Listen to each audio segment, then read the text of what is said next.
And we are live, ladies and gentlemen. We are live. So, today we're going to be doing a stream on sales. A stream on sales. A stream about using your soft skills to take down barriers. Using your soft skills to break down walls. We are social animals. We live in an economic planet. Things are transactional. In order to influence people, in order to persuade them, we need skills.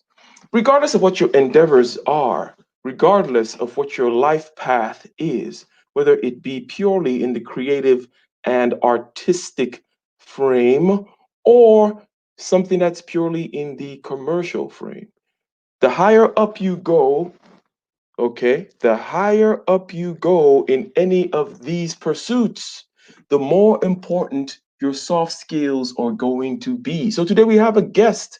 We have a guest who is not new to the channel, but he will come in after we do our usual monologue where we allow people to come into the chat. Shout out to the people coming into the chat. And we will play our song, our theme song, Battle Within. And then we will go straight into, after the guest introduces himself, of course, we will go straight into the meat today. How do we break down these walls? How do we use our soft skills? How do we use our soft skills to influence, persuade people to get what we want? There is no avoiding this, whether you are in a family, or whether you are starting a plumbing business or trying to do some writing, something that's creative or something that's purely commercial. We are social animals. We need soft skills in order to break through and tear down those walls. So let's go ahead and give a listen to the Battle Within as usual, because that is our theme song, ladies and gentlemen. That is our theme song. Shout out.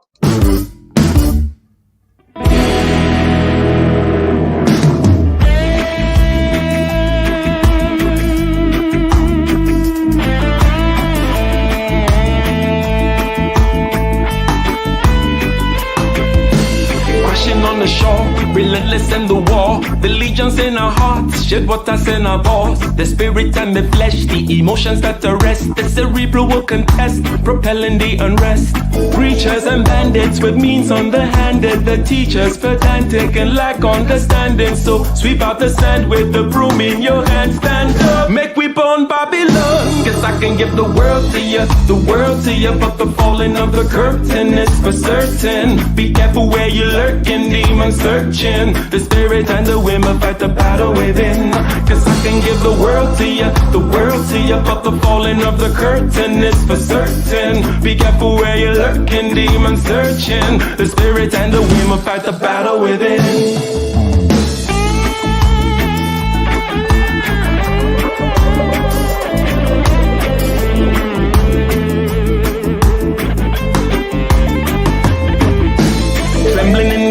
With the semblance of a blaze, with gratitude and rage, we touch another page with delirious delight, impervious to light. This vitality and might encourages the flight. Preachers and bandits with means underhanded, the teachers pedantic and lack understanding. So sweep out the sand with the broom in your hand. Stand up, make we burn Babylon. Guess I can give the world to you, but the falling of the curtain is for certain. Be careful where you're lurking, demon searching. The spirit and the women fight the battle within. Guess I can give the world to you, but the falling of the curtain is for certain. Be careful where you're lurking, demon searching. The spirit and the women fight the battle within.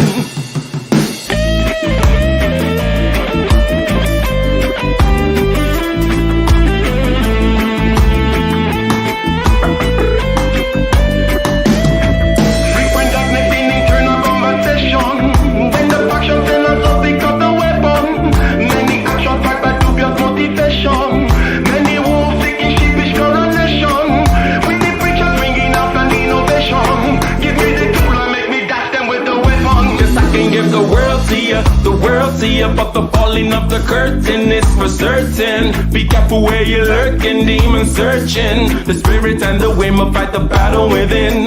Cause I can give the world to you, but the falling of the curtain is for certain. Be careful where you're lurking, demon searching. The spirit and the wind will fight the battle within. Hello, ladies and gentlemen. We are live, and as usual, first order of business is a sound check. So shout out to News Park, shout out to Nicer, shout out to everyone else showing up early in the chat. Let me get a one. Let me get a one if you guys can hear me. Okay? I'm just gonna go ahead. I'm gonna go ahead talking, so you guys can go ahead hearing and go ahead giving me ones in the chat. So we're talking today about using your soft skills, ladies and gentlemen, your soft skills, your skills of persuasion, your selling skills. Selling is the dirty word that people use. It allows people to avoid really working on these skills and really having the understanding. And I see a one in the chat. Shout out to short copy, not hard copy. Why did I think hard copy? Well, thank you very much, ladies and gentlemen. Short copy. Yes. We have a guest, as you guys can see. We have a guest, and this is a guest that is not new to the channel, ladies and gentlemen. And for those of you whom are new to the channel, my name is Ike, okay? And this is a channel about being better and doing better with an emphasis on the doing, okay? An emphasis on the doing. And things over here are presented in a very simple, measurable, intuitive, and actionable way. And today we are talking about sales, and we're going to try to meet, okay? We're going to try to meet the promise of the channel, which is we're going to make it simple. We're going to make it measurable. We're going to make it actionable. We're going to make it intuitive. And we have with us today, the third time showing up in this channel, Aitua AKA Nuugame. Why don't you go ahead and introduce yourself, sir? Well, hello, everyone. I'm Aitua, also known as Nuugame.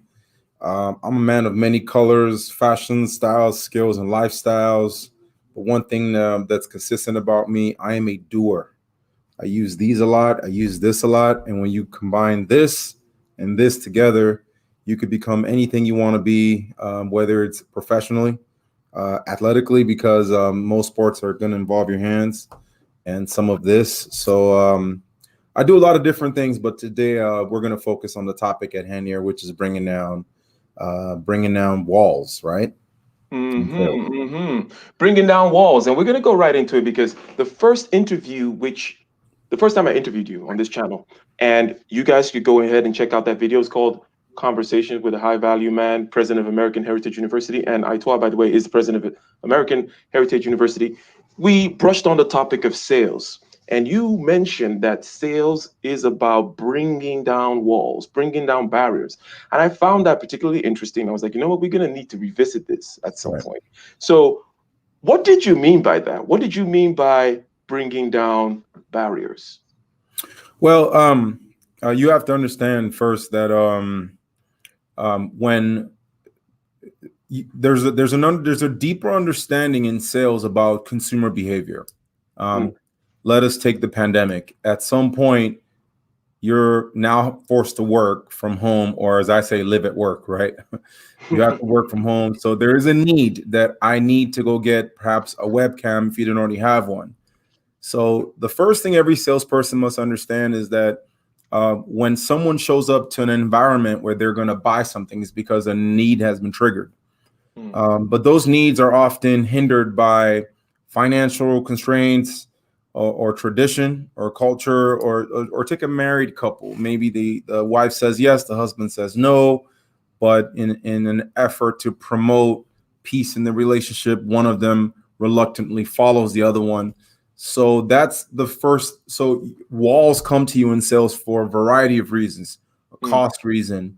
Maybe the husband wanted to watch a sports game and the wife decided, nope, I want to buy something today. So, or maybe they couldn't get anyone to babysit their children if they have children, and they're forced to leave the house with the children. Or maybe it's just having a bad day. Or so there are many factors that go into the mood that comes to you when you're about to sell that you have to be aware. So if you want to start the selling process, you have to pay attention to body language. So, for example, you're going to sell to a gentleman who walks in, his wife wants to get a laptop, and the gentleman standing next to her, and he has his hands like this. He's probably pissed off that his Lakers or Cowboys are playing, and he's there trying to buy this stupid laptop that he doesn't care about. She could just bought one on Amazon or use the one she has at home. So you see that there's not time to sell just yet. You got to first say, hey, how's it going? And then, you have to pay attention to his body language as far as when that goes. If he's making eye contact with you, it means he's interested in what you have to say. If he doesn't make eye contact with you, you have a job to bring that eye contact, right? So I call it disarming the customer. You have to drop those boundaries. So that's the first step, is paying attention. First of all, knowing that they're there to buy something. If not, they wouldn't have left the house. But there are factors that are playing a role that you might not be aware of. And the first way to understand that there's a wall is you have to pay attention to the body language. And that's where we can keep the conversation going about bringing down those walls. Excellent, excellent. So there is a need, there is a mood, there are a set of circumstances surrounding the life of the buyer that gives them a particular emotional valence, something going on in their head, and financial, for example, could be financial as well. Right. So they always come in with some set of circumstances that surround them, and you need to pay attention first and foremost to what are the circumstances, what are the vibes this person is giving me. Pay attention to the body language and make sure that you cross that barrier or bring down that barrier, not invade. I said invade, but in a way. in a way. But bring down the barriers. First of all, notice, okay, and then bring it down. And since it's the first thing that you do, that's why you're saying that sales is about that. So that statement that you made in the 2 interviews ago, that sales is about bringing down barriers, you're maybe saying that is because it's the first thing that must be done, right? Correct. That's getting everything off on the right foot, because the moment you do that, I call it the 30-second friendship. The moment you do that, within those 30 seconds, you want to become that customer's friend. So you want this to go down to this, and then you want a lean forward. Those are clues that they're starting to get interested. So he starts off going back like this and saying, hey, I'm just here because my wife pulled me out. I'm supposed to be watching my Cowboys or my Lakers play. And then 15 seconds later, the hands are down. And 15 seconds later, he's looking at you and he's having a conversation. This is very interesting. Let's circle around this here for a second, okay? Because you mentioned body language. You said he's like this, okay? He doesn't want to be here. He thinks that there are way easier or more efficient ways to buy a laptop. But he's perhaps not a very social person. He's like, why don't we just get it online and have it delivered tomorrow? You always like talking to people, Jenny, right? So you mentioned, okay, you go and you say, hey, what's up? Okay, but what other approaches? Do you use your body language as well? Do you just speak to them? Let's continue with this particular guy, and you say, hey, what's up? And then what? Okay, so we've seen the guy, his hands are folded, and the first thing you want to find out who's trying to buy something. Now, obviously, we created a scenario where you have the guy, the husband, and then the wife or girlfriend, right? And so you have to quickly figure out who's trying to buy something, right? And the one usually trying to buy something is looking around the store, touching stuff, and the one that doesn't want to be there is probably going like this. Now, of course, you're going to have some buyers. They're there doing this. They're by themselves, and that's just because their body's saying, I'm not sure what I want to get. This process might be a little bit hard for me, but let's stay with the scenario of the guy and his wife. So you look at that. The first thing you want to look for as quickly as you can is he dressed in a sports jersey. So maybe he's wearing a Cowboys jersey. You can immediately link this to a sports guy. Or if he's dressed professionally, maybe he's late for work, or maybe he's trying to go somewhere. If he's dressed casually, maybe he was relaxing before he left the house. And if you're not sure how he's dressed, maybe look at how both of them are communicating, and you'll often see you'll tell that who's trying to buy it. You'll start to see that. And for example, if he's dressed in a sports jersey, he says, "You gotta love them Lakers, right?" And I go, "Right, man. Do you guys have a TV? Maybe I could watch the game, right?" And that's 15 seconds right there. Or maybe you could see it in the hat. And one of these little tricks I used to use, always look for a man that has a watch on. When he has a watch, it means he's very particular about his time. And if you can throw a compliment, that's a really nice watch, right? That's one of the disarming tools, right? That's a fantastic watch you got there. What is that? A diesel? Is that a Swiss? A Swish? What is Rolex? And that's an opportunity to throw a joke because most guys don't wear Rolexes, right? And then he'll say, "Oh, I wish." And you say, "Well, I mean, they all sell the time, right?" And you've just used that statement to neutralize that you're a regular human being. You mean no threat. You have a sense of humor because most people appreciate someone with a sense of humor. I see. So the barrier is almost, and different kinds of barriers, okay, but I'm going to analogize it to, it's just a bubble and it needs to be touched, right? That's it. It's not a very complex puzzle. It's not a Rubik's Cube where you're like, oh, I got to like do that. It's like, no, you just have to make human contact, right? That's right. Like, oh, I'm a person too. Yeah, I get you too. Like, I'm not some kind of institution over here, right? We're both here. Yeah, we're trying to get by the day to the next day. Okay, very good. Right. Very, very good. So the 30-second friendship is what you call it. Okay. Correct. That's another good one. Okay. Shout out to Young Swift in the house. Okay, and shout out to everybody in the chat. And we have 14 people here. You guys are always, always, always appreciated. Now, let me ask you this. Okay, when did you know that bringing down barriers was something that you enjoy doing, or that you like to do? Either you enjoy doing or like to do, or have some kind of facility, or shall we say talent in doing? I'm a people person. Sales is, to be in sales, first you got to be a people person. You got to like people, and you have to like people as a human species. Meaning, I just like people, right? You realize that you like people usually at your first job. So if you're doing a job, maybe you're working in the stock room, and you're miserable, it's probably because you want to hang out with people, right? So in the stockroom, there are no people in there; they're just products.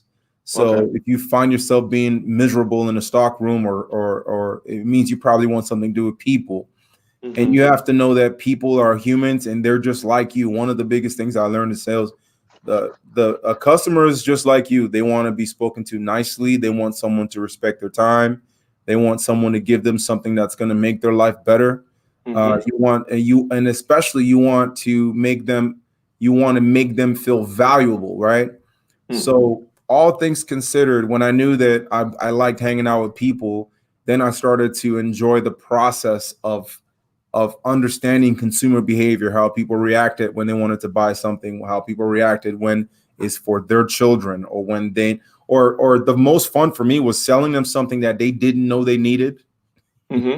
And so you just kind of know, because you crave the presence of people. If you work in a place where there's customer service, when there are no customers, you feel a little bit bored, or you find yourself chatting with your coworkers, and that's how I identified that I enjoy doing this. It's almost something that I walked in over time, but I've always been a people person, and just being outgoing overall helps the selling process a little bit easier. Good. So I asked the question, how did you know you had some facility for it? And you said, well, you're a people person. And then I would say, okay, well, it makes sense that that's how you knew. But you also mentioned that first thing in sales, you got to be a people person. You got to like people. Right. The reverse is also true. People have to like you, right? And perhaps, and this is me now because I'm not a people person, okay? Now I'm coming back and say, okay, how about if you're not a people person, but you also want to influence, sell, communicate? What would you say to somebody who's like, oh, well, you just bust my bubble. I know sales is where the money is. I know sales is where I can actually make moves and make things happen. I know the politics and being a CEO, all that stuff is all sales. So how about if I am an introvert? Aitua, what do I do? Well, that's a good question. Well, if you're an introvert, there are principles and tricks to doing that. The first thing is, you're an introvert, but you could still be likable. So what your job to do as an introvert is be likable, right? And being likable is just acknowledging little things, for example, anyone watching this right now, if you walked into a place and no one said hi to you, within 10, 15 seconds, you will start feeling unwanted. So it's intentionally saying, it's not about having a blown out conversation. It's just about making someone feel like their presence has value. So let me pretend to be an introvert. I'm minding my own business, and I see someone, hey, how you doing? And I'm acknowledging your presence. So selling is about acknowledging every need of the customer, not every need per se, but acknowledging the customer and knowing that there's something you can offer that customer that they need or they want to need. They don't know they need it yet, right? So I'll take an example of when I was in sales. I'm still in sales, but when I was in my in retail sales, I had a customer. He walked in and he had a Sprint bag in his hand, and he had the nastiest attitude. He was very disrespectful. He was using, foul words in every sentence. And I just pretended like I didn't hear them. I mean, I just focused on making him feel that he was important. And he says, I've just left Sprint and they messed up my phone. And he's just going on and on and on. And I just sat there. For someone who could talk a lot, I listened to him speak for about 10 minutes. And I said, well, you're in the right place. And I think I can make it all better for you. I mean, you want me to see if there's something I can do to help you. And let's fast forward 2 hours later. His wife's there with his kids. He's just really being nice and friendly. So what have I learned is that sometimes in sales, your job is to make that customer have a better day. And I'm not sure that being an introvert will stop you from doing that, because if you are an introvert in sales, these are tricks and tools and little, tricks and skills that you have to pick up if you want to be successful in the sales. So my thing was, I'm sure I can help you. I can make your day better. Give me an opportunity to do that. And the next thing you know, they'll start throwing flowers at you. Excellent, excellent. And since I asked the question, and since I am an introvert, but I know that, yes, I do promote sales and so on and so forth, I do sell stuff, okay? This is an active part of what I do, both in my private business and in many other regards. I'm a salesman, okay? So let me go ahead and just kind of summarize what you said. Let me go back. You got to you got to like people. And then someone in the chat, Bro Truth, said, what about if you hate people? Sounds like the kind of thing I would say. And I was like, okay, it's easy, Bro Truth. You have to be likable. Right. And if you're not interested in being likable, or if you don't understand that you need to be likable as a person, then you have different problems. You need to go to therapy or go to the pastor or something, right? There's something else going on, and you got bigger problems, all right? So you got to be likable, and we have an intuition for how that works. And it may not work the same way that an extrovert does it, but you mentioned something that is very key that introverts are particularly good at, and that is listening. Right. Because an introvert would rather not talk, but many introverts know this, that people come to them and tell them stuff. It's one of the kinds of things. Same thing happens with extroverts, but introverts tend to, because there's a juxtaposition. Like, this person tends not to talk a lot, but he's a good listener, so on and so forth. So number one, be likable, okay, in order to make that human contact, touch that bubble, bring down that barrier. And then listening skills are very important. And another thing you said, that these are tricks. In other words, they're skills. They can be learned. That's right. Okay? So for me, when I go and I do my dog and pony show and I talk to people and I use my hands in a certain way, for me, it's all about presentation skills. That's right. Everything from the tone of my voice to the bow tie to the way I pause is all about influencing people. Right? That's right. So, and these are not things you just come out of the womb, knowing. That's very, very good. Now, let's go to a couple of contexts, okay? We talked about this context. Mainly, we've been in some kind of an establishment, either at a cell phone store or a computer store or something like that. And I know you've also done door-to-door sales, right? Yes. You've done door-to-door sales. I did that. That's the dungeon right there. That's where the rubber meets the road. That's the hardest thing anybody could ever do, is go knock door to door. So how about that context? How do you break down the barrier? Okay, how do you bring down the walls in a door-to-door selling context?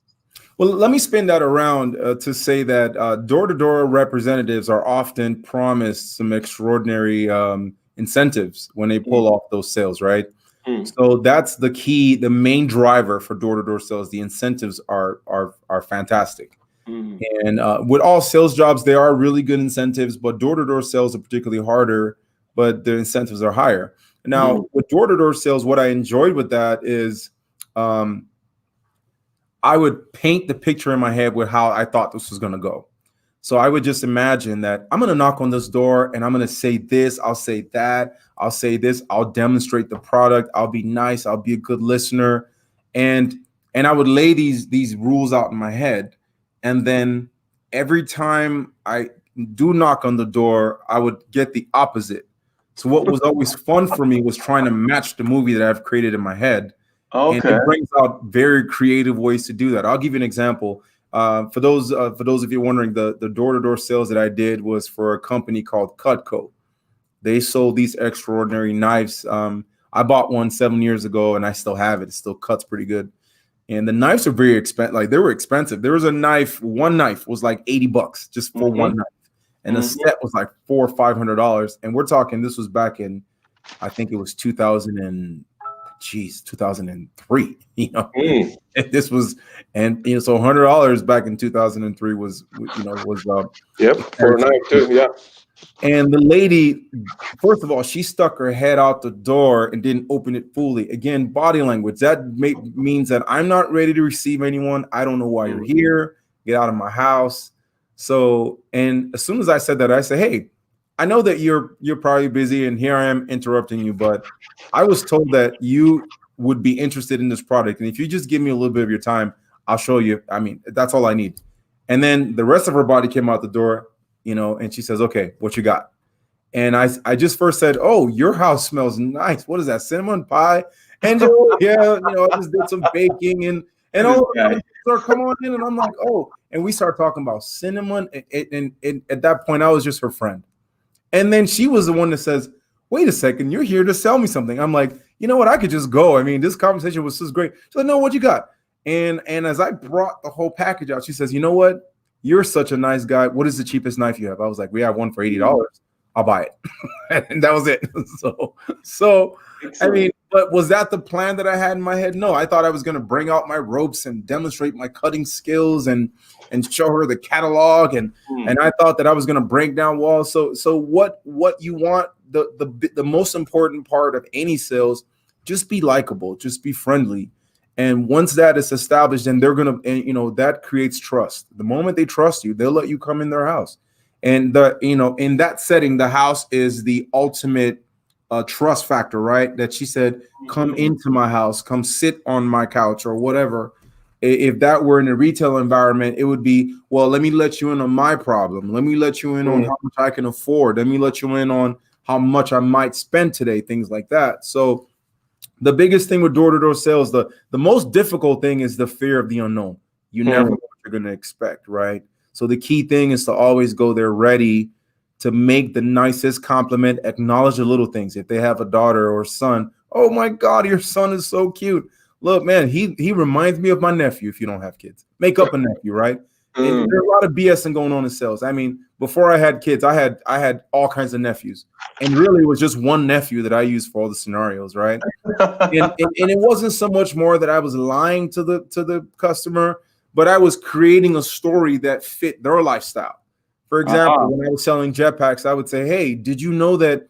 I'll tell you a funny story. My friend's daughter was having so much trouble with the internet. She was missing classes. So they got her a jetpack. Now, that's not true. What I was basically telling the customers that if you have internet troubles in your house and you have a jetpack, I could be a problem solver by selling you this product. Excellent. I really like that because I did a video recently that talked about simplicity is the key to persuasion. And one of the things that I mentioned there was the BS, right? And I used Donald Trump as an example. Okay, love him or hate him. Okay, people will take BS over a lie. Right. A lie is very different from BS. So when Donald Trump comes out and said, tremendous, it's wonderful, everyone agrees. With the hand thing. Everybody knows it. Everybody knows it. It's like, big, strong guys, wonderful people. Like, people know that, they're not that wonderful. That the plan is not that great. But they'll go along for the ride because it's a good show. It's directionally correct, right? And it makes you feel good. It makes you feel good, and you're going in the right direction. Because one of the things that you mentioned is that one of these barriers that people have is an emotional barrier, right? It may be a financial barrier stopping you from buying something, but a lot of times it's an emotional barrier. Some people just need a little nudge, right? Right. And we know one of the things that people do either when they feel bad or when they feel good is buy stuff. So you can imagine, right? Some people, I feel bad, let me buy some ice cream, or I Right. feel great, let me go get that laptop, right? It's, so basically, is there, because someone asked something like, if you know this book, spin selling, because there are many books out there about selling. Spin selling is a popular one, the challenger salesman and so on and so forth, the popular ones. You started out this conversation by talking about consumer behavior, which Right. sounds like something that comes out of a book. So what books particularly are you both familiar with, or would recommend, and how did you kind of formally learn these tricks, if you will? Well, my first sales job was with Microsoft, and they provided a phenomenal collection of selling tools and training that embedded some principles that lasted with me since then. And with every job, with every sales job, whether you're doing car sales, retail sales, or even insurance sales, they have their set of trainings. But the core foundation of every training has some, understanding consumer behavior, bringing down barriers, countering arguments and closing, things like that. But one of the books that I've read that doesn't exactly dwell on sales, but I think it provides the kind of clarity that when you do mix that up with some selling techniques and some selling training, it helps. It's The 7 Habits of Highly Effective People. That's a fantastic book because it talks about efficiency, which starts opening the ground for everything else, right? Because your efficiency is linked with your performance. So if you want to perform well, then you have to understand efficiency. That's the book off the top of my head, that knowing what I know now, if you have that as your core foundation, everything you put on top on there is all gravy. Excellent. So listen up, people in the chat. Shout out. We got 20 people now. Okay. Shout out to Ace. Shout out to SW1. Shout out to Nicer, always holding it down in the chat, and everyone else. Okay. The 7 habits of highly effective people, you said? Right. The 7 habits of highly effective people. You guys go check that out. Not a direct sales book, but talks about efficiency. Efficiency is key in all endeavors. And he's putting you guys on all kinds of game. Like he said, hey, the first thing he said to that lady when the door opened was, your house smells really good, right? You want to give a compliment. You want to say something about the guy's watch. You want to talk about your nephew, albeit fictitious or whatever. So you have some kind of a scenario, some kind of a story. It puts an image in their head and so on and so forth. So let me ask you this. Is sales something that you recommend, and why? So let's try to separate it from the fact that you like people or you find it a challenge, and a particularly satisfying challenge, to bring down walls. But somebody just came to you and say, doctor, what's your recommendation? Is sales a good recommendation to give someone as a career path, and why? First of all, I think that everyone should, at some point in your life, have some selling experience, because selling helps you counter sellers too. you know, when you've sold, at some point in your life, you're going to be approached by other salesmen, and you can know that they're trying to sell you something. So buying and selling are two sides of the same coin. And if you're buying anything, you have to know how to sell, because you guys are trying to outsell each other, basically. that's right. I remember when just a quick story, when my wife and I got our first house. I'll say about 1 hour after getting the keys, I get a knock on the door, and there's this really nice guy and says, "Who's the man of the house?" And, I reluctantly and anxiously and excitedly at the same time said, "That's me," right? And he's telling me something, and I'm like, yeah, he's trying to sell me something, right? So I gave him why I didn't want to buy it, and I knew what he was going to say next. He was going to try to bring down my wall and all this other stuff. And ultimately, it turned out it was a good decision not to buy from him, because the price that he was offering was ridiculous compared to what we ended up going with. So if you've sold in your life, you'll know when someone's trying to sell you, because in the digital age and the times that we're in, sales representatives are getting smarter. They're studying you more and understanding your shopping habits way before they talk to you. So you can find yourself being sold to and not knowing that. So having some sales experience in your life is good. Now, why would you go into sales? You would go into sales because eventually in your life, as a spouse, as a parent, as anything that you're going to do, there's always some element of selling. So if you are if you have a friend that you want, it's just a pure friendship, and they want to perhaps lose some weight, your ability to sell is going to help you reach them and telling them why, how they should and what they should do to lose weight. And it helps you get out of situations. If you get pulled over and you don't want that ticket, you can buy your way out of the ticket with just having just the right attitude with the police officer. And it just helps you navigate many different things in life that you just won't know that it's selling. But why would, if someone, so to answer your question, should I sell? Yes, because the incentives are ridiculous. I'll give you an example. Number one, that's where the money is. Okay, go ahead. When I was I'm just going to use some fictitious numbers so that it doesn't, throw people off. When I was selling way back, without selling, my hourly wages were like, say, $10,000 a month. When I met my quota and exceeded my quota, my monthly salary was $40,000. So do the math. So selling gives you money that you're getting just based on effort. Because you can have a regular job as a doctor or a nurse or an attorney, a police officer, where you go in and put X amount of hours and maybe you're on a salary. You can work 80 hours, 200 hours, and you're on a salary. But selling, especially when you become very good at it, you can work less and make more and have fun doing it, because after a while, it just becomes a game. It becomes a game like, I'm about to bring down this crazy wall over here, right? That's been my experience. So I find myself selling ideas to my kids, selling things to my wife, and which will otherwise be impossible. But when you realize that life is really just about bringing down walls wherever you go, anyways. I see. So you're going to be selling something regardless, in terms of being a family person, in terms of just being a human being in general. We're social animals. You need to influence people.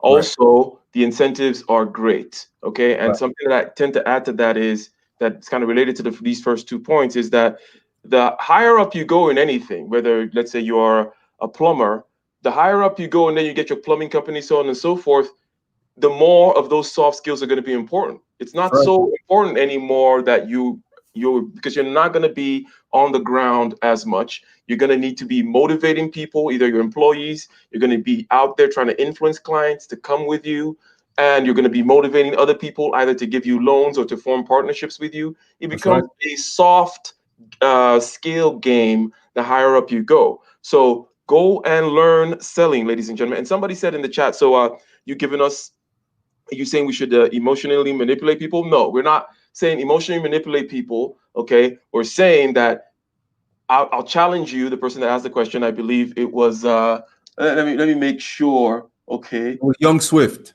Young Swift, yeah, Young Swift. I'll challenge you, Young Swift, to say, you know the difference. Okay, you know what it means when you say somebody is giving you BS that is directionally true. Hey there, lady, that's a very great smell, or whatever. Your hair looks great.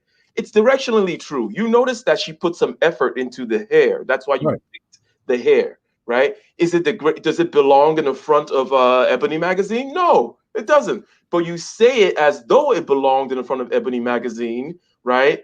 Because it's not a question of 1 + 1 = 2, that kind of accuracy. So it's not a question of manipulating them, right? You are pointing out something that is directionally true, even though it's moving in a direction, but it's not 10, it's 2, but it's moving in a positive direction, right? That's what I mean by directionally true. But you overemphasize in order to hit people at the emotional center, and they know, okay, that their hair doesn't look like it belongs in Ebony. But when you tell them, oh man, damn, like you look like young Tyra Banks or something, she knows she looks nothing like young Tyra Banks. So you're not really manipulating her.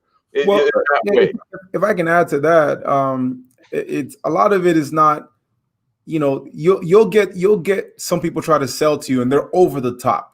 So that's what, like you mentioned, having those soft skills. So I wasn't at the lady's house going, oh my God, this smells so nice. That's like, stop it. Right. But it's just like, wow, that smells really good. Right. and that's enough. And to add to what a young Swift said, is you have to remember, when someone goes to the car lot to buy a car, that's because there is curiosity, there has been some research done, or there is a need. The job of the salesman is to decipher which, and if possible, expedite the process. You know, when I recently got my car, you know, we went to the dealer knowing that we wanted to get the car. So all we did is, hey, we're here to get that car. We saw it online, and he says, okay, can I run your credit? Yep, here's everything. How much you're going to put down? Okay, cool. These are going to be a monthly payments. Okay, thank you. In 40 minutes, we were done, right? But when I bought my previous vehicle, I wasn't sure that I wanted the vehicle. I wanted someone to convince me. So the job of the salesman is, do I expedite the decision that you're planning to make, or do I just sit there and just kind of help you make a decision for the future? That's why you'll see a lot of salesmen, well, here's my card. If you make your mind, let me know, right? Because our job is also to sow the seed, is to plant the crops, and we hope that we can get the harvest. Excellent, excellent. You mentioned two things that I don't want to forget here. You talk about the sowing of the seed aspect, and you also talked about people that may be ready to buy. Because one thing a mistake that a lot of salespeople make is to talk past the sale. In other words, over talk people when they're already ready to buy, they're ready to pull the trigger. They don't stop talking. They keep talking. And now, especially if you're talking to an introvert, like me, you can just talk me away from your store, right? Because I'm like, I'm done. Please stop. Okay. So that's one thing. That's very important, because you mentioned that you want to read the person. You want to be able to tell, oh, this person's ready to buy. Let's just go. His credit card is itching and burning. Okay, he's gonna buy the whole damn store. I don't need to do nothing. I just need to nudge him a little bit, and like, here's the cash register, right? And the other thing that you mentioned, oh crap, I knew I was gonna forget. You talk about you know what? I'll get back to it. Okay, I'll get back to it. Let me ask you something about preparation. Okay, you mentioned that you envision the particular scenario that you hope to enact when you go to the door, right? For your door-to-door sales, and then it doesn't really happen that way. So you learn to be versatile and so on and so forth. But still, let me just ask you point blank, how do you prepare? Okay, in any kind of profession, there's preparation generally involved. There's training.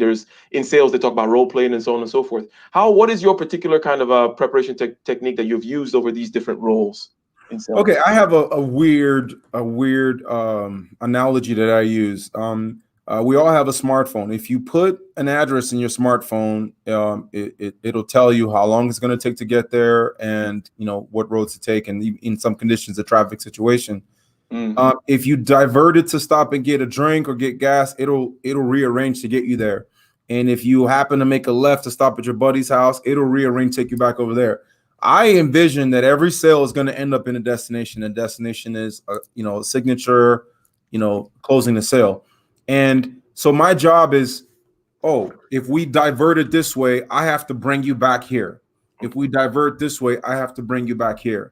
And you have to be willing to overcome objections. So if you have a client that you are trying to sell insurance, and they're telling you how they don't need insurance, your job is to not necessarily stop that from being their reason, but to bring the importance and the benefit of the insurance to their values, to their set of values. So let me put that in another way.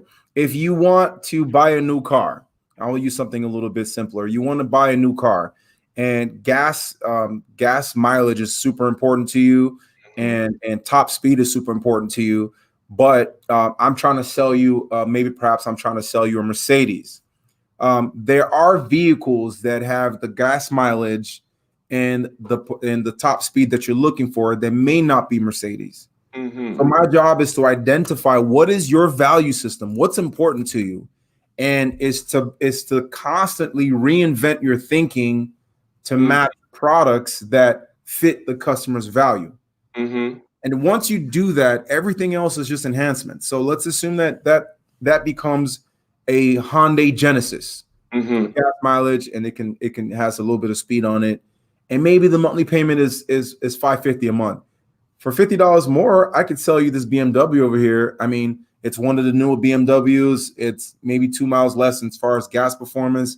But now you're going to be driving a BMW and talk about speed and performance, talk about German auto, and it's going to make you look better. You're adding these other values that they didn't know that were important to them. And all of a sudden, they're going to, yeah. And then you'll see that moment where the husband looks at the wife and the wife goes, "It's up to you, honey." He goes, "You know what? For $50 more." And that's how you do it. Now, did I want you to get, maybe you came in for a Mercedes Benz, but the monthly payment was out of your reach. And I suggested a Hyundai. And what I've done right there, I've insulted you in a way. I've said, no, you don't deserve a Mercedes Benz. I'll take you a Hyundai. But I know that you're not going to take the Hyundai because, you look, first of all, another thing I do, I look at their shoes. A brand new pair of shoes, a nice big watch means the person cares about their image, things like that. A nice haircut means that they care how they look, if they smell good. So they don't want to roll in a Hyundai, right? So what if you could just know just for $50 more? And then that's another thing. You have to minimize what the customer wants to maximize. It's just $50 more. It's still more, but I've minimized the value of $50. But the reality is if you multiply that $50 over a 5-year car loan, that's a decent amount of change. Yeah, it's 10% more than if it was $500 to $550. That 50. Right. It's 10%. It's not a small amount, but when you make it just $50, people don't tend to think at the relative value. The thing that I was thinking about that I forgot that I now remember is about planting the seed, because this is something that it may be unconscious, but some people too, it's a conscious thing. And here's what I mean by that. People may react to the seed that is planted in them unconsciously. Like, you're constantly seeing these in and out signs all the time. And then one day you feel like having a burger, guess where the first place you go to is? Or even it may be the case, like let's say life insurance, right? It takes a very, very, very long time before people decide to buy life insurance, okay? But if Primerica keeps just throwing Primerica, and that little umbrella at you everywhere you go for the past 15, 20 years, you've been seeing, the day you decide to buy life insurance, guess who you're going to call? Okay, Primerica. You're going to go to Primerica. So same thing happened. For example, I recently joined Legal Shield, right? And when it was first new, this kind of subscription mode legal services, there was this guy that was a salesman for it. He kept on calling me like, "Hey, Ike, want to do that?" I'm like, I don't really know if I'm ready for this right now. And a year later, he would call me. 2 years later, he would call me. And in this particular case, it was not an unconscious thing. It was me rewarding quite consciously his efforts. So after, I started my businesses and so on and so forth. And I'm like, you know what? I need to chase down some invoices. I need some legal help here to track down some clients and send cease and desist letters, whatever. I was like, I'm going to call this guy. Not because, look, I know LegalZoom is there. Like, I started my LLC with LegalZoom, and I'm calling out names. I don't know if that's kosher, okay? But hey, I'm a client of LegalZoom. Oh, good. So I know that they also have this kind of subscription mode legal service. But I was like, you know what? For the other aspects of my legal stuff, I'm going to go call this guy, because he picked up the phone. He called me. Right. He followed up. He put in the work, and I want him to reap the reward. So that's like the conscious, I should say, aspect of it. Okay. Right. So you talked about the books that you read. You're talking about how you prepare. Okay. Your preparations. And now, in your particular capacity, okay, as a music producer, okay, because we want to now tie this into kind of like entrepreneurship. But let me start by saying, how do you go about selling the fruits of your creative endeavors? How do you go about selling yourself as a music producer to artists that are out there for producing, mixing, and mastering? How do you do that? Well, in the creative world of music, now your portfolio becomes, extremely important. In sales, every customer is a brand new customer. You can't tell them how well you sold before. That's celebrated in the back room. You have your accolades on the wall. That's our top salesman. But the customer doesn't know anything about you but what you show him at the time. In the world of music, your resume starts to do the talking. For example, I've worked with this artist. I've worked with that artist. Here's some of the music that I've done. Here is here are links to all my stuff. If you're an artist, like, you have your own projects. So your resume plays a big role. But if we're tying it to selling, some things have to show up. If someone tells you, I want to write a song, and they're coming to you, and let's just stage it that they walk into you in the studio where you have access to an instrument or something where you can play. And for someone like me, and they say, this is what I was thinking with the song, and they start singing, I could immediately jump on the keyboard and start playing with them because I play by ear. So that is just showing up front, like, look, whatever you want to sing, I can do it, right? So that helps. Or sometimes when they start singing the song, and I kind of pick up the melody of the song and the rhythm of the song, I start beatboxing or humming a drum sequence in my head and making it out loud, or even sometimes harmonizing along with them, and they go, wow, right? So those are little subtle wow factors that I use a lot. Or sometimes if they're singing a song, or here's one that I do all the time. I'm pretty good at identifying songs that borrowed chord progressions from other popular music. So if they take a song and this is one of my favorite songs, I would start singing another song that uses the same chord progression, and they go, I didn't know it was that. And I go, yeah, you'll be surprised how a lot of music do that. And that always gets their attention. And then they suddenly pause. And then you can repeat 10 other songs that use the same chord progression, and they go, wow. And at that point, I don't even have to say anything else. They go, well, I'm looking forward to working with you. And I'm like, well, really? I know that I just dropped a bomb on you, and now you're playing hot potato because you don't know what to do with what I just dropped, right? So it helps. So what am I saying in summary? Anything that you can show instantaneously, as quickly as possible, to advertise your music knowledge, or to advertise that that you can help them achieve their music dreams, is always a bonus. But I'm imagining when I first started, that's when I would use my sales skills. Say, hey, I think we can work together. This is me at the time pitching an artist. You know what? Give me a chance. I won't even charge you. The first time we get together, it's on me. And all I'm saying in my head is hoping that initial meeting, something would happen where they would want to just work with me moving forward. So I would say, you know what? Let's get together because I love music, right? So you love music, I love music. I'm not even going to charge you. The first studio session is on the house, right?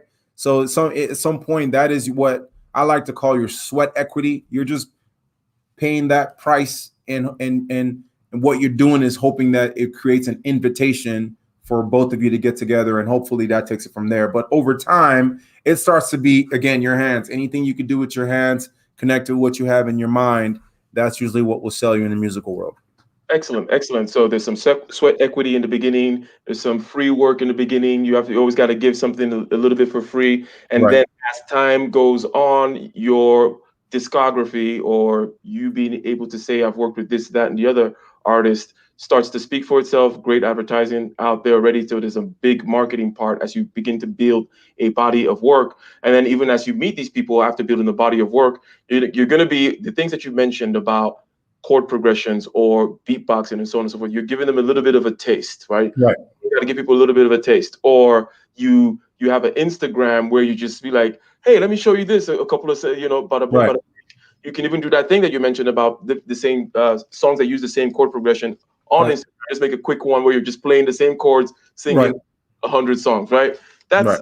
that's very good. Nicer asks in the chat, like, can you think of and I know there are many ways in which people blow sales, but we mentioned one before about how you can talk past the sale. You keep talking, you talk too much. Usually an issue with extroverts. But what is the biggest way in which people mess up potential sales? Says Nicer in the chat. Okay. The way people mess up potential sales is when they start making the conversation about them. In sales is talk less, listen more. I'll give you an example. When I used to work in Verizon Communications, which is now Frontier, Fios was new at the time, and the incentives for selling Fios were awesome. I mean, every electronic in my house, at least for the last, everything I have electronically in my house over the last 10 years, 80% of them were from sales incentives working at Verizon.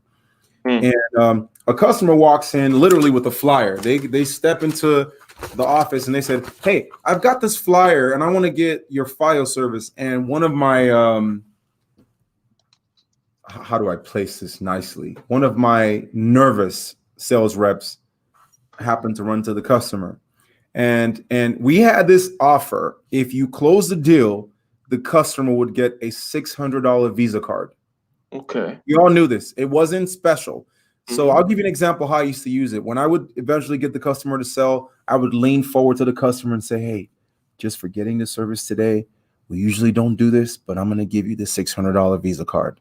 You Mhm. know, just sign here. You're going to get it in the mail. And the customer was like, oh my God, oh my God. I mean, it was available to every customer that did the service, but I made it sound like it was an added value. Mhm. So Mhm. this now going back to this other rep, she's like, okay, great. I'm gonna help you with the Fios. Yeah, Fios is really nice. Fios is really wonderful. In fact, we've been selling a lot of Fios, and the Fios is great. She just kept talking, and the customer, you can see the customer going, why am I here? And she says, and then even right now, when you sign up, I'll give you this $600 card. And the customer goes, oh, great. She gets on the computer and she puts the customer's address, and the customer's not even eligible for the Fios, right? Mhm. Now, let's just say that, oh, sour grapes, too bad, she should have checked the address first, but she was overselling the customer. She's done that over and over. So less is more. Turn Mhm. something that is it would have been given to them no matter what, and turn it into like you were hooking them up. Just for doing this today, I'm gonna throw in a free case. We had a promotion where every customer got a free case. You know what I mean? So how do you not break a potential sale? Make sure that the customer is nodding with you. Make sure if the customer starts to lean away from you, it Mm. means they're getting tired.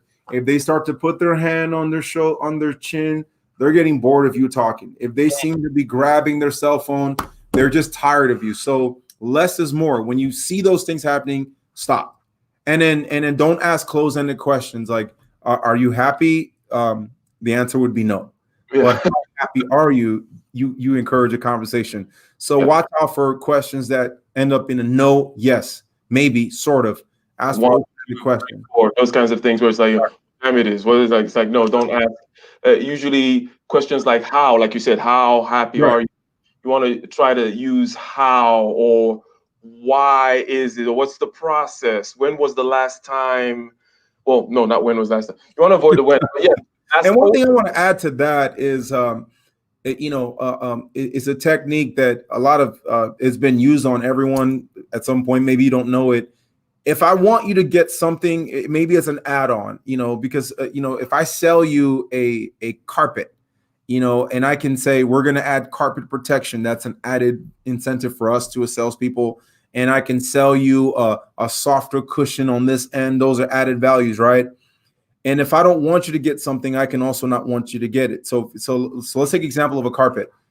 And I know that if I'm selling a carpet, an extended warranty is something they want me to sell. And me personally in my house, I don't believe in extended warranty. Here's what I'll do to the customer. You don't really want to get extended warranty. No, you don't, right? That's a waste of your time, right? Yeah, yeah. They'll go, yeah, I want it. I want it. Even if they wanted it. Now, if it's something that I want them to get because there's an incentive for me, I turn that around and go, oh, you need to get this. Trust me. You want me to go ahead and add this? You're going to want this, right? And I'm nodding, just looking for the yes. So you would see the customer will start nodding with you.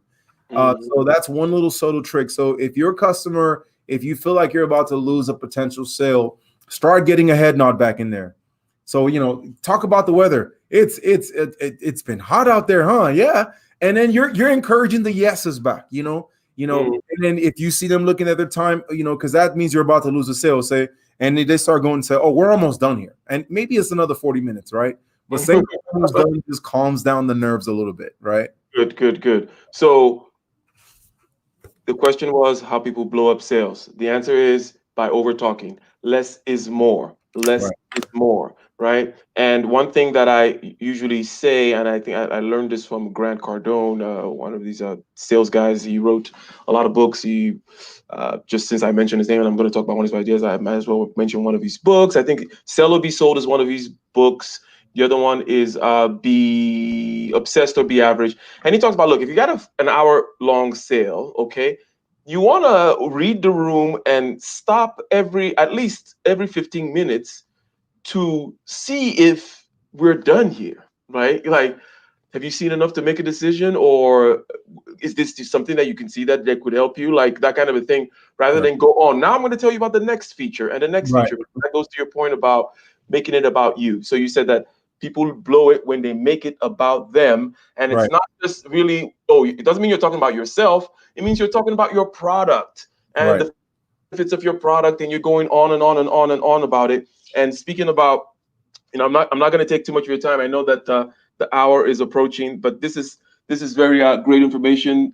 Um, and we thank you very much for coming once again. So, what would you say? Because we started out this particular phase by talking about your music.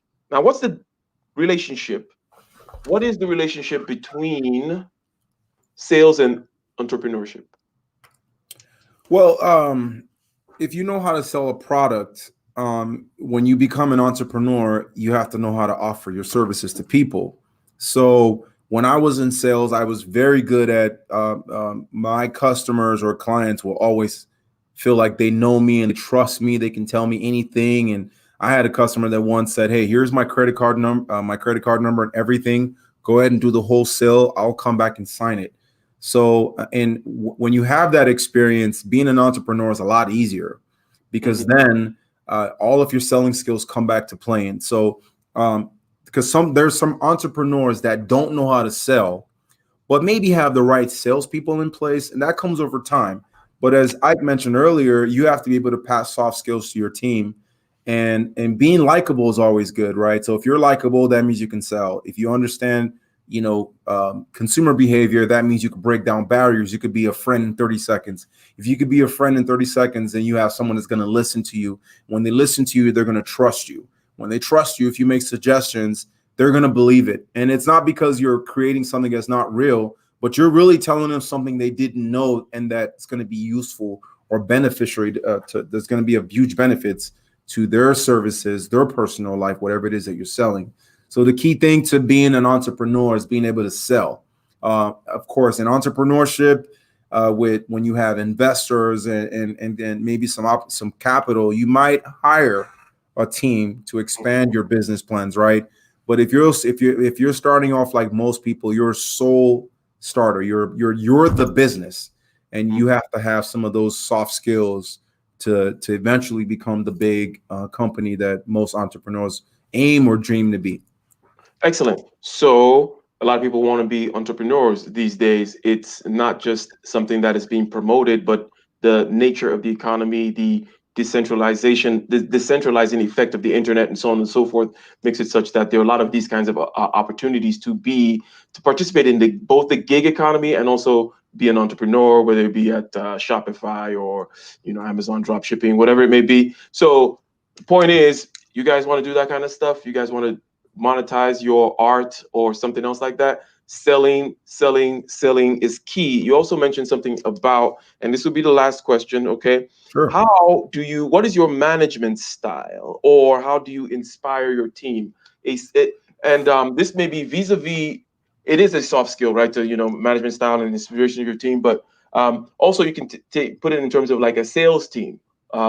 If you wanted to kind of tie it both ends, you got a sales team and you're also responsible for managing the team and inspiring them. What is your style?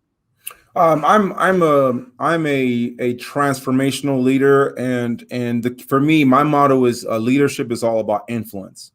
The goal in leadership is to create disciples. You want to influence people to the point where, if you're, let's take Google's mission statement. So organize the world's data and make it easy and accessible, or easy and useful, or something like that, right? If that's your mission statement, if you're a transformational leader that leads by influencing people, you could be in bed and they would follow and continue your vision on your behalf. So in my team, I allow people to use their cell phones. You can dress as you want to dress to work. We joke around and we laugh. We have coffee breaks and we play around often. But when we get serious, we get really serious. So my style is to create a human work area where I understand, I'm not going to penalize you if you're late. Of course, to some degree, Mhm. some would argue that that's going to create disorganization. But in my world and my influence and how I've handled my team, I've created disciples where they are working during the when the pandemic started. We didn't miss a beat. Everyone's working diligently from home. Everyone came and took a computer home, took the voice over IP phones. Emails aren't being missed. Even workers that I tell, hey, I'm gonna have to furlough you for a little bit. Everyone still cooperated. Of course, things are back rolling like they used to. But the key thing here is to influence people and being transformational. So you want to turn, and that's another thing, by the way, there's a book I forgot to recommend. It's called How to Hug a Porcupine. And what's great about that book, it's written in little paragraphs. Okay. So it's not a difficult read at all. And what that does, if I had to change the title of that book, it's How to See the Good in Everyone. Right? Because a porcupine is just another creature that doesn't mind being cuddled, right? But we are frightened of because of all the thorns on it. And that's a great book that it teaches you how to disarm people, especially some of the most difficult people you'll encounter in your personal life, professional life, and in any walk that you engage in. But the key thing for me as a leader is to be transformational and have the skills to do everything you want your team to do. I'm the type of leader, I can go underneath the table. If the network's not working, I don't mind. I'll get dirty. I'll do it. I'm not sitting on a high horse. So at that time when I do go on my high horse, they all know that I'm not there because I'm higher than them. I'm there because that's where I sit. That's just my chair. That's a very key point. And you know how to get on that high horse because you know how to do the thing, right? Because there's a huge difference between somebody who the last time they touched, for example, a wire in this particular case you're saying was in 1978. And they like to talk about, you guys just go fix it. You know what I'm saying? Like people are like, this guy doesn't even know what the hell he's talking about. Right. Last week he told us to do this stuff. This stuff is not even possible anymore. Why should I listen to him? So that's very, very good. And you mentioned basically bring the human touch, but when things get serious, make it serious. You give them a lot of leeway, a lot of latitude, right? But one last thing here is how do you select these people? Because you have to select the right kind of team for you to be able to give them latitude, right?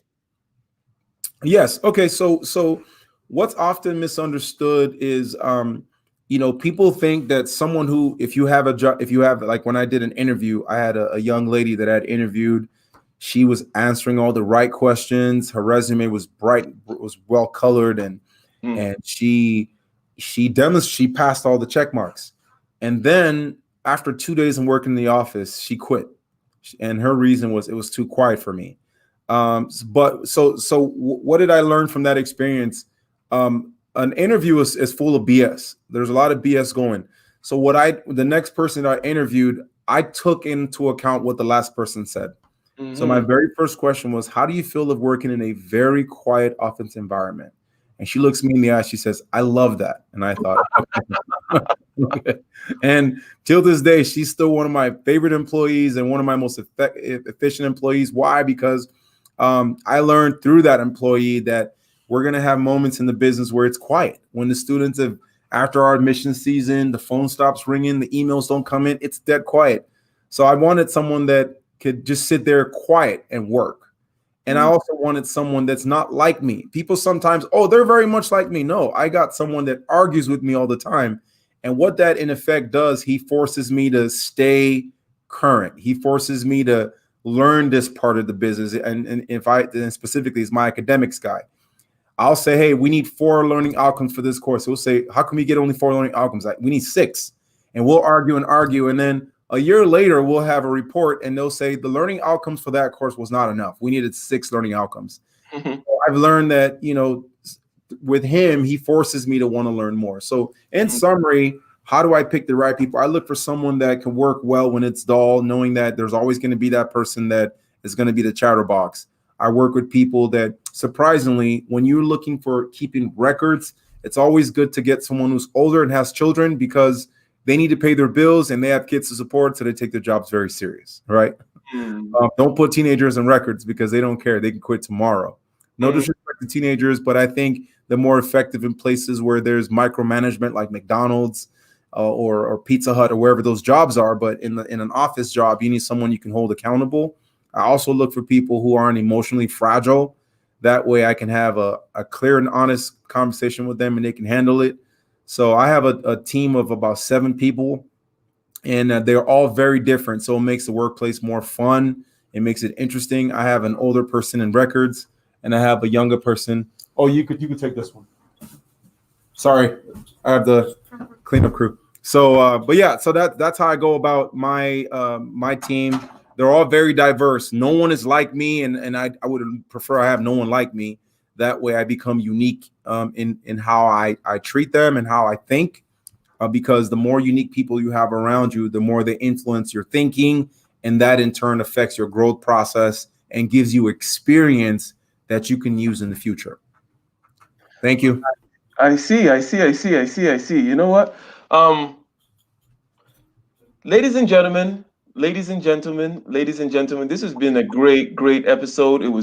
It's been succinct, concise, as much as a topic like sales can be concise. We started talking about breaking down barriers. Okay, we ended up talking about entrepreneurship and management styles, and we drew the gap in between weaving and sewing all these things together, from whether you're selling at a store environment, doing door-to-door knocking, how to basically not blow the sale by constantly talking about yourself, the features and the benefits of the product, basically coming down to how to hug a porcupine, which is a book that he recommended. Go check that out. And also the 7 habits of highly effective people. 7 habits of highly effective people and how to hug a porcupine. Those are the 2 books that we're recommending today. And we're going to close this out, ladies and gentlemen. We're going to close this out. This is yes, this is just a little over an hour. Not bad. I'm trying to keep these tight. The 2 streams ago went into 4 hours, but then we're getting deep into some philosophical talks. But this case, we're keeping it tight, keeping it concise. Go out there and sell, and make your dreams come true. Thank you very much. We're going to go out with the usual battle within. Peace.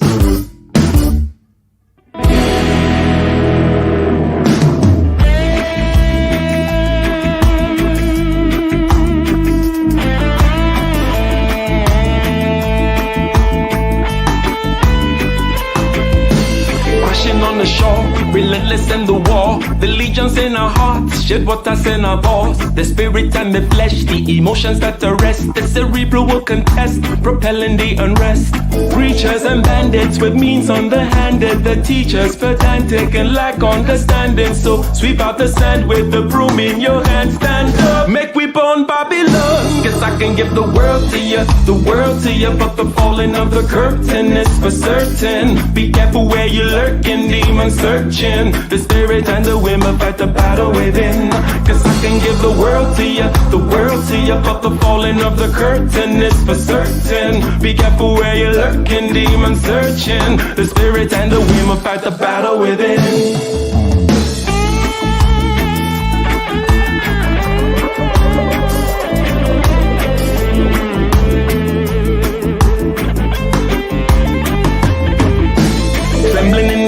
With the semblance of a blaze, with gratitude and rage, we touch another page with delirious delight, impervious to light. This vitality and might encourages the flight. Preachers and bandits with means underhanded, the teachers pedantic and lack understanding. So sweep out the sand with the broom in your hand, stand up, make we burn Babylon. Cause I can give the world to you, but the falling of the curtain is for certain. Be careful where you're lurking, demon searching. The spirit and the women fight the battle within. Cause I can give the world to you, but the falling of the curtain is for certain. Be careful where you're lurking, demon searching. The spirit and the women fight the battle within.